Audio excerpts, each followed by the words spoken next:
Welcome to the Thornwillow Centennial reading of Ulysses. We are celebrating James Joyce's literary masterpiece by presenting the entire novel through a tapestry of hundreds of video clips that unite readers across the world. Thank you for joining us.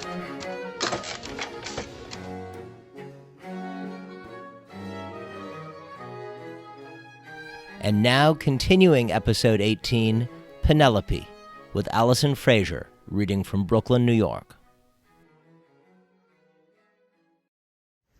They're all so different. Boylan talking about the shape of my foot. He noticed it once, even before he was introduced, when I was in the DBC with Poldy laughing and trying to listen. I was waggling my foot. We both ordered 2 teas and plain bread and butter. I saw him looking with his 2 old maids of sisters when I stood up and asked the girl where it was. What do I care with it dropping out of me in that back closed breeches he made me buy? It takes you half an hour to let him down, wetting all myself always with some brand new fad every other week. Such a long one I did.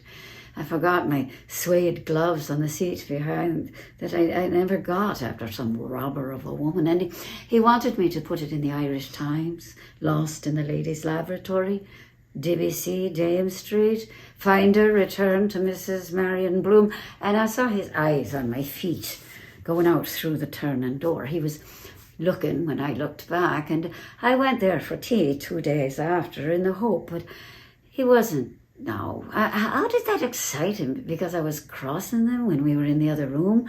First he meant the shoes that are too tight to walk in my hand. It's nice like that. If I only had a ring with the stone for my mouth, a nice aquamarine, I'll stick him for one, and a gold bracelet. I don't like my foot so much. Still, I made him spend once with my foot the night after Goodwin's botch-up of a concert. So cold and windy it was.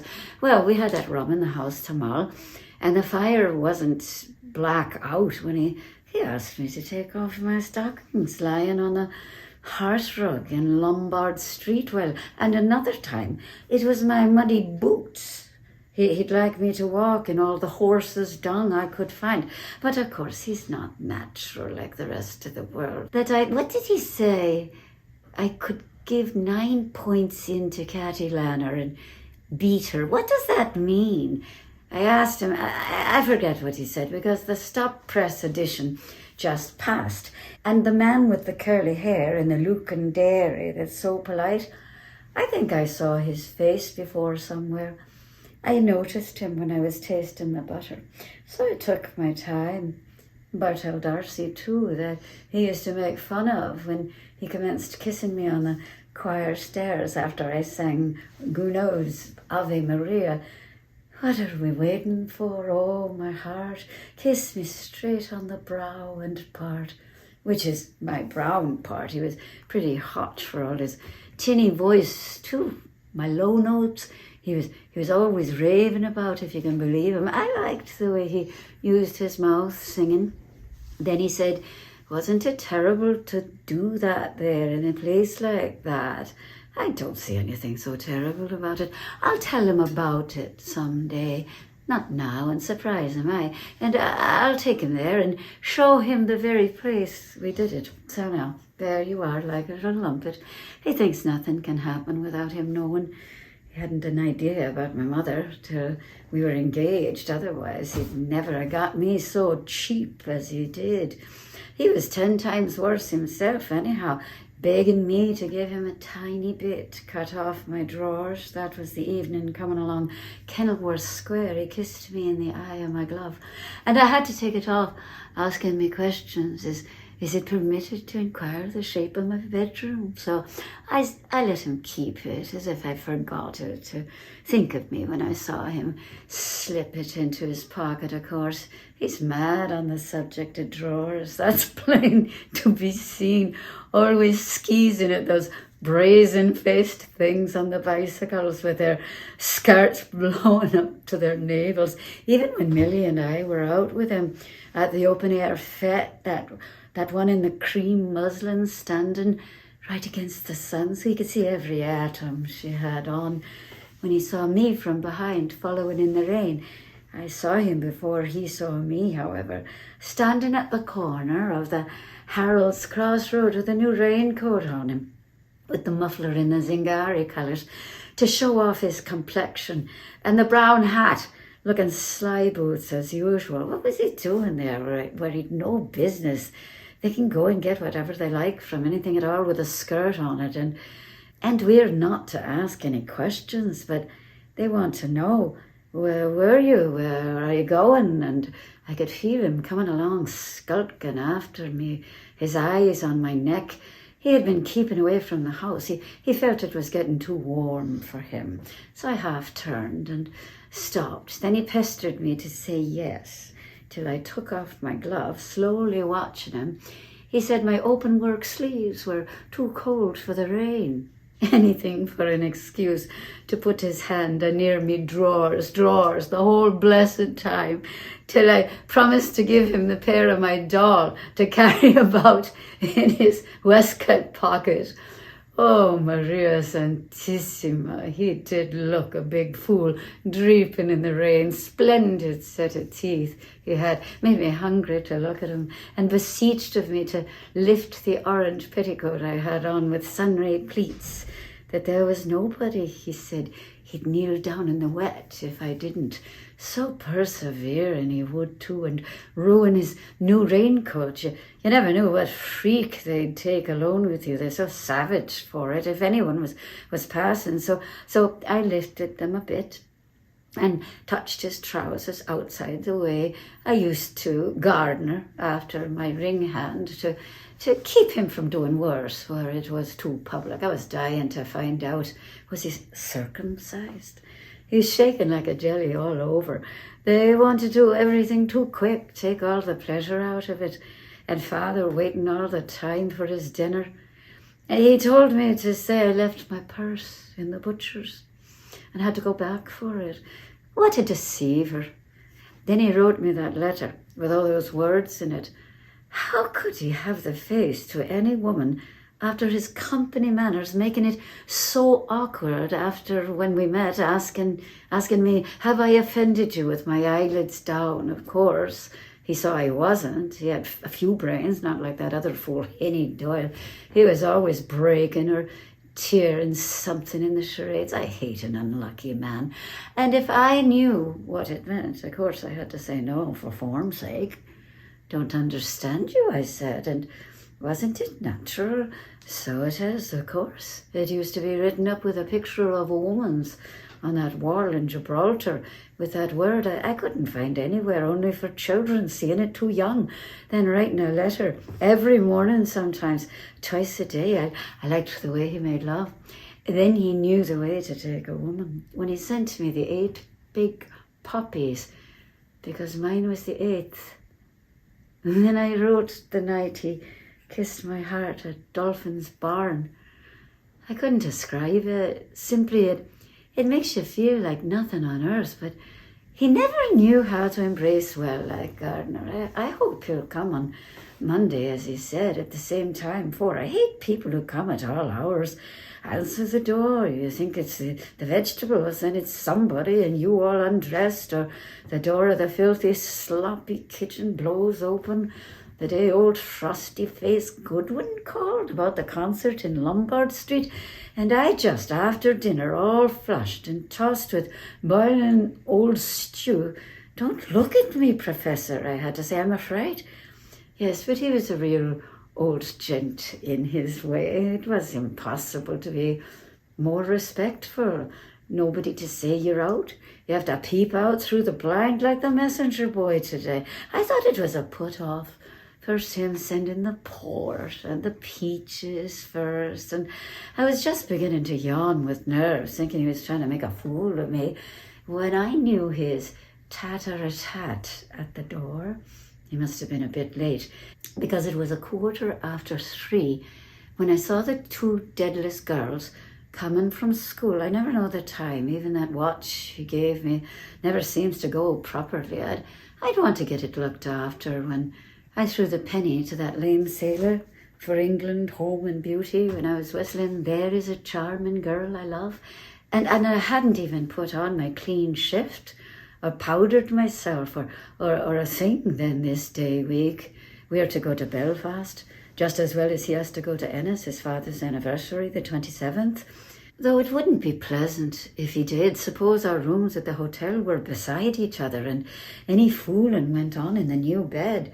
I couldn't tell him to stop and not bother me with him in the next room, or perhaps some Protestant clergyman with a cough knocking on the wall. Then he wouldn't believe next day we didn't do something. It's all very well a husband, but you can't fool a lover after me telling him we never did anything. Of course he didn't believe me. No, it's better. He's going where he is. Besides, something always happens with him. The time going to the Mallow concert at Maribor, ordering boiling soup for the two of us, then the bell rang out. He walks down the platform with the soup splashing about, taking spoonfuls of it. Hadn't he the nerve? And the waiter after him, making a holy show of us, screeching and confusion for the engine to start, but he wouldn't pay till he finished it. The two gentlemen in the third-class carriage said he was quite right. So he's so pig-headed sometimes. When he gets into his head a good job, he was able to open the carriage door with his knife, or they'd have taken us on to Cork. I suppose that was done out of revenge on him. Oh, I love jaunting in a train or a car with lovely soft cushions. I wonder, will he take a first class for me? He might want to do it in the train by tipping the guard. Well, no. I suppose there will be the usual idiots of men gaping at us with their eyes as stupid as ever they can possibly be. That was an exceptional man, that common workman that left us alone in the carriage that day going to Howth. Whew, I'd like to find out something about him, 1 or 2 tunnels perhaps. Then you have to look out of the window, all the nicer than coming back. Suppose I never came back, what would they say? I eloped with him. That gets you on the stage. The last concert I sang, well, it's over a year ago when it was St. Teresa's Hall, Clarendon Street. Little chits and missies they have now singing Kathleen Carey and her like on account of father being in the army, and my singing the absent-minded beggar and wearing a brooch for Lord Roberts when I had the map of it all. And Poldy, not Irish enough. Was it him managed it this time? I wouldn't put it past him. Like he got me on to sing in the Stabat Mater by going around saying he was putting lead kindly light to music. I put him up to that till the Jesuits found out he was a Freemason thumping the piano lead, Thou Me, uncopied from some old opera. And he was going about with some of them, Sinner Fine lately, or whatever they call themselves, talking his usual trash and nonsense. He says, that little man he showed me without the neck, he's very intelligent, the common man Griffith. Is he? Well, he doesn't look it, that's all I can say. Still, it must have been him. He knew there was a boycott. I hate the mention of politics after the war, that Pretoria and Ladysmith and Bloemfontein, well, Gardner Lieutenant Stanley G. 8th Battalion, 2nd East Lancers Regiment of enteric fever. He was a lovely fella in khaki. And just the right height for me, I'm sure. He was brave too. He said I was lovely the evening we kissed goodbye at the canal lock. My Irish beauty. He was pale with excitement about going away, or we'd be seen from the road. He couldn't stand properly. And I so hot as I never felt they could have made their peace in the beginning, or old Paul and the rest of the old Krugers go and fight it out between them instead of dragging on for years, killing any fine-looking men there were with their fever. If he was even decently shot, it wouldn't have been so bad. I love to see a regiment pass in review. The first time I saw the Spanish cavalry at the Rock, it was lovely. After looking across the bay from Algeciras, all the lights of the Rock, like fireflies, were those sham battles. On the 15 acres, the Black Watch, with their kilts in time at the march, past the 10th Hussars, the Prince of Wales' own, or the Lancers. Oh, the Lancers, they're grand. Or the Dublins at one Tugela. His father made his money over selling the horses for the cavalry. Well, he could buy me a nice present in Belfast after what I gave him. They've lovely linen up there, or one of those nice kimono things. I must buy a mothboard like I had before to keep in the drawer with them. It'd be exciting going around with them, shopping, buying those things in a new city. Better leave this ring behind. Want to keep turning and turning to get it over the knuckle there, or they might bill it around the town in their papers or tell the police on me, but they'd think we were married. Oh, let them all go and smother themselves for that fat lot. I care. He has plenty of money, and he's not a marrying man, so somebody better get it out of him. If I could find out whether he likes me. I looked a bit washy, of course, when I looked in the hand glass, powdering. Amira never gives you the expression. Besides scrooching down on me like that all the time with his big hip bones. He's too heavy too, with his hairy chest, with his heat, always having to lie down for them. Better for him to put it into me from behind. The way Mrs. Mastiansky told me her husband made her, like the dogs do it, and stick out her tongue as far as ever she could, and he so quiet and mild, with his ting-a-ting sither. Can you ever be up to man? The way it takes him. Lovely stuff in that blue suit he had on, and stylish tie and socks with the sky blue silk things on him. He's certainly well off, I know, by the cut his clothes have and his heavy watch, but he was like a perfect devil for a few minutes after he came back, with the stop breasts, tearing up the tickets and swearing blazes because he lost 20 quid, he said. He lost over that outsider that won, and half he put on me on account of Lenehan's tip, cursing him to the lowest pits. That spunger, he was making free with me after the Glen Cree dinner, coming back that long jolt over the Featherbed Mountain after the Lord Mayor looking at me with his dirty eyes. Val Dillon, that big heathen. I first noticed him at dessert when I was cracking the nuts with my teeth. I wished I could have picked every morsel of that chicken out of my fingers. It was so tasty and browned and as tender as anything, only for I didn't want to eat everything on my plate. Those forks and fish slicers were hallmarked silver too. I wish I had some. I could have easily slipped a couple into my muff when I was playing with them. Then always hanging out of them for money in a restaurant for the bit you put down your throat. I have to be thankful for a mangy cup of tea itself as a great compliment to be noticed. The way the world is divided, in any case, if it's going to go on, I want at least 2 other good chemises for one thing. But I don't know what kind of drawers he likes. None at all, I think. Didn't he say? Yes. And half the girls in Gibraltar never wore them either, naked as God made them. That Andalusian singing her Manola, she didn't make much secret of what she hadn't. Yes, and the second pair of silkette stockings is laddered after 1 day's wear. I could have brought them back to Lures this morning and kick up a row and made that one change them, only not to upset myself and run the risk of walking into him and ruining the whole thing in one of those kid-fitting corsets I'd want advertised cheap in the Gentlewoman with elastic gores on the hips. He saved the one I have, but that's no good. What did they say? They give a delightful figure line. 11.6, obviating that unsightly broad appearance across the lower back to reduce flesh. My belly is a bit too big. I'll have to knock off the stout at dinner. Or am I getting too fond of it? The last they sent from O'Rourke's was as flat as a pancake.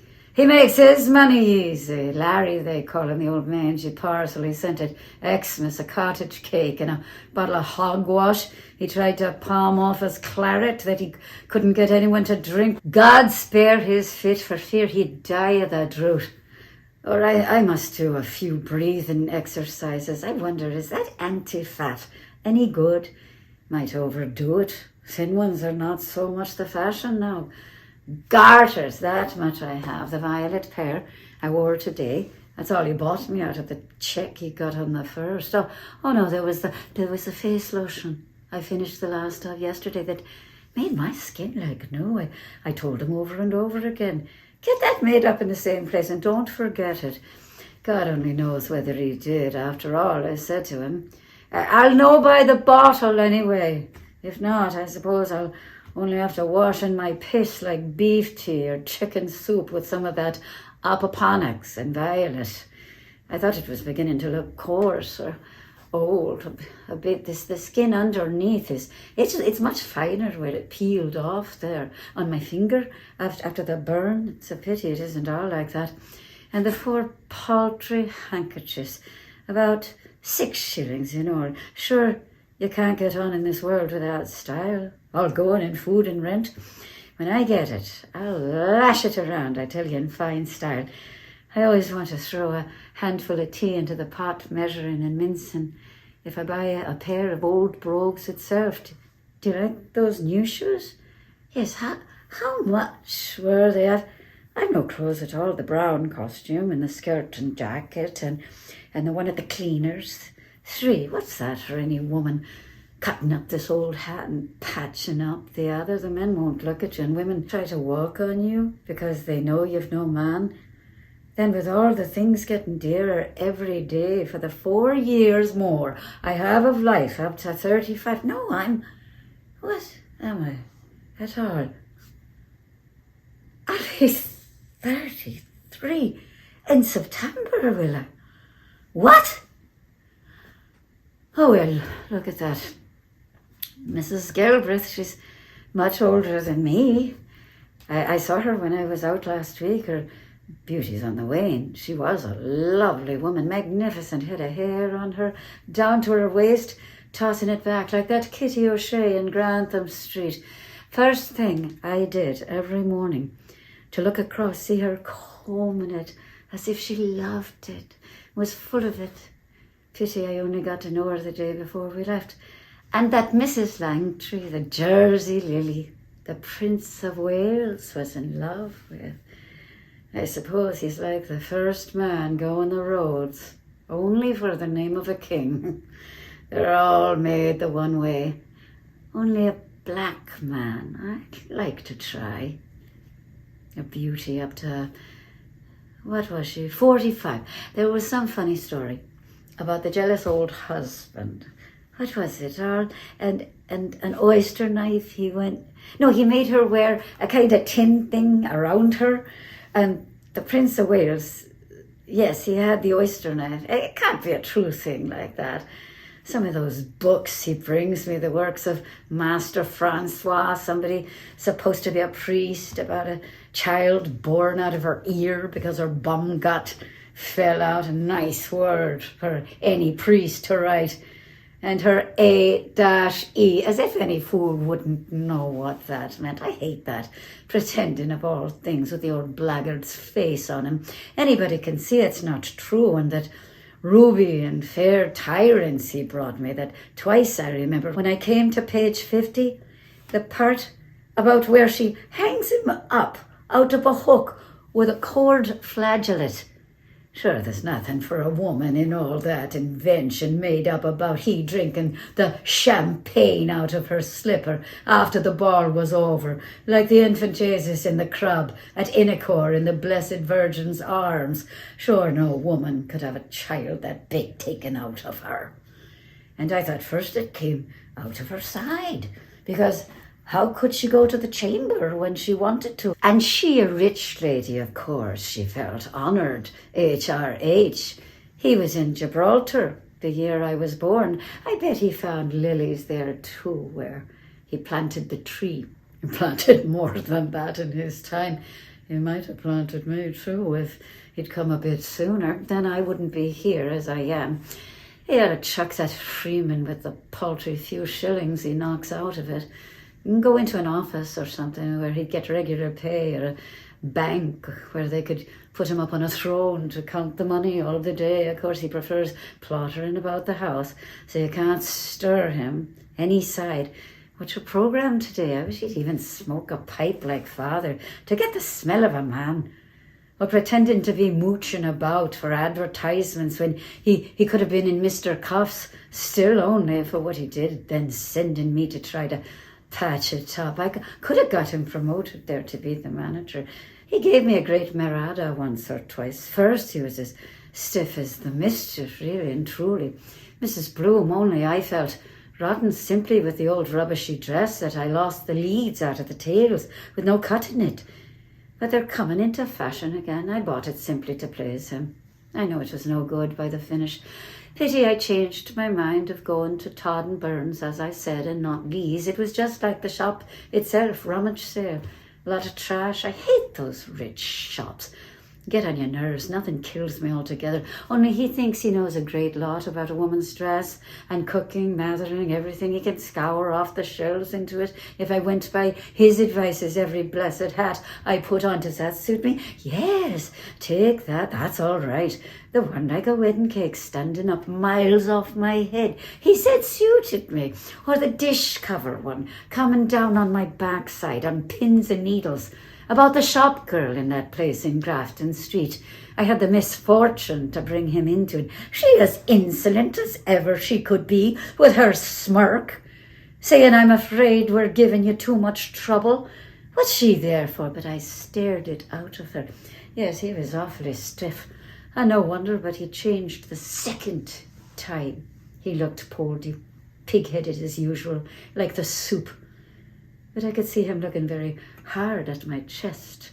When he stood up to open the door for me, it was nice of him to show me out. In any case, I'm extremely sorry, Mrs. Bloom, believe me, without making it too marked. The first time after him being insulted and me being supposed to be his wife, I just half smiled. I know my chest was out that way at the door when he said, I'm extremely sorry. And I'm sure you were. Yes, I think he made them a bit firmer, sucking them like that. So long, he made me thirsty. Titties, he called them. I had to laugh, yes. This one. Anyhow, stiff the nipple gets for the least thing. I'll get him to keep that up, and I'll take those eggs beaten up with marsala, fatten them out for him. What are all those veins and things curious? So it's made two the same in case of twins. They're supposed to represent beauty placed up there like those statues in the museum. One of them pretending to hide it with her hand. Are they so beautiful? Of course, compared with what a man looks like with his two bags full and his other thing hanging down out of him or sticking up at you like a hat rack. No wonder they hide it with a cabbage leaf. The woman is beauty, of course, that's admitted.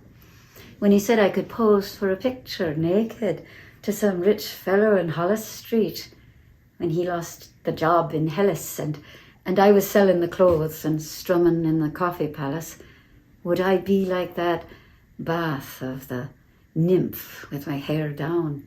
Yes, only she's younger, or I'm a little like that dirty bitch in that Spanish photo.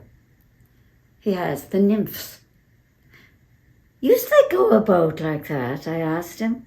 That disgusting Cameron Highlander behind the meat market, or that other wretch with the red head behind the tree where the statue of the fish used to be when I was passing, pretending he was pissing, standing out for me to see it, with his baby clothes up to one side. The Queen's own, they were a nice lot, it's well. The Surreys relieved them. They're always trying to show it to you every time. Nearly I passed outside the men's greenhouse near the Harcourt Street station just to try some fella or other trying to catch my eye. And if it was one of the 7 wonders of the world, oh, and the stink of those rotten places. The night coming home with Poldy, after the Comerfords' party, oranges and lemonade to make you feel nice and watery. I went into one of them. It was so biting cold I couldn't keep it. When was that? 93. Canal was frozen. Yes, it was a few months after. Pity a couple of the Camerons weren't there to see me squatting in the men's place, Meadero. I tried to draw a picture of it before I tore it up like a sausage or something. I wonder they're not afraid going about of getting a kick or a bang or something there, and that word meant something with hoses in it. And he came out with some jawbreakers about the incarnation. He never can explain a thing, simply the way a body can understand. Then he goes and burns the bottom out of the pan, all for his kidney. This one not so much. There's the mark of his teeth still where he tried to bite the nipple. I had to scream out, aren't they fearful, trying to hurt you? I had a great breast of milk with Millie, enough for two. What was the reason of that? He said, I could have got £1 a week as a wet nurse, all swelled out the morning that delicate-looking student that stopped in North 28 with the citrons Penrose nearly cut me washing through the window, only for I snapped up the towel to my face. That was his studenting hurt me. They used to weaning her till he got Dr. Brady to give me the belladonna prescription. I had to get him to suck them. They were so hard. He said it was sweeter and thicker than cows. Then he wanted to milk me into the tea. Well, he's beyond everything, I declare. Somebody ought to put him in the budget. If only I could remember the one half of the things and write a book out of it, the works of Master Poldy, yes. And it's so much smoother, the skin. Much an hour he was at them, I'm sure, by the clock, like some kind of big infant I had at me. They want everything in their mouth. All the pleasure those men get out of a woman. I can feel his mouth. Oh, Lord, I must stretch myself. I wish he was here, or somebody to let myself go with and come again like that. I feel all fire inside me. Or if I could dream it when he made me spend the second time, tickling me behind with his finger. I was coming for about 5 minutes with my legs around him. I had to hug him after. Oh, Lord, I wanted to shout out all sorts of things. Fuck or shit or anything at all, only not to look ugly, or those lines from the strain. Who knows the way he'd take it. You want to feel your way with a man. They're not all like him, thank God. Some of them want you to be so nice about it. I noticed the contrast. He does it and doesn't talk. I gave my eyes that look with my hair a bit loose from the tumbling and my tongue between my lips up to him. The savage brute. Thursday, Friday, 1 Saturday, 2 Sunday, 3. Oh, Lord. I can't wait till Monday.